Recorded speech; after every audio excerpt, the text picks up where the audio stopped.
In the silence of her bedroom, Priya Oberoi let the mask of the savior fall away, revealing a face twisted with a dark, manic hatred. On her desk lay a metal tray containing a pile of cash and an old faded family photo, Arvind, Sita and their daughters Maya and Shravani. With a steady, chilling hand, Priya uncapped a bottle of sanitizer. She drenched the money and the faces in the photograph with the alcohol-heavy liquid, then struck a match. Whoosh! Blue flames erupted, hungrily licking at the currency and the memories. Priya watched the fire dance in her eyes, her breath coming in ragged hitches of satisfaction. Outside the door, Nisha froze, her hand tightening on a coffee tray. Through the crack, she saw the smoke and heard Priya's voice, a low, venomous hiss. Burn, burn until not even your ashes remain, Priya whispered to the flames. You are just germs to me. I will sanitize my world of your existence.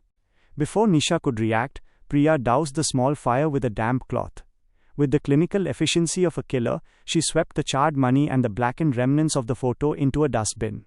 By the time Nisha entered, the devil in disguise mask was back in place, cold and regal. Later, in the main hall, Nisha set down the coffee and a large parcel. Priya sipped her drink and pulled out the first engagement invitation card from the stack. Her eyes widened, the veins turning a violent red. She clutched her chest, a strangled, terrified gasp escaping her throat as if she'd been struck by a bullet. No, this is impossible, she wheezed.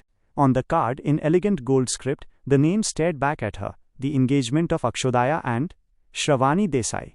In a fit of pure panicked rage, Priya tore the card into jagged pieces, her chest heaving as she threw them into the trash.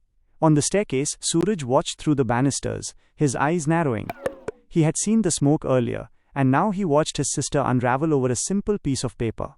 He knew she was a devil, but the sheer terror the name Shravani invoked was a secret he couldn't yet grasp.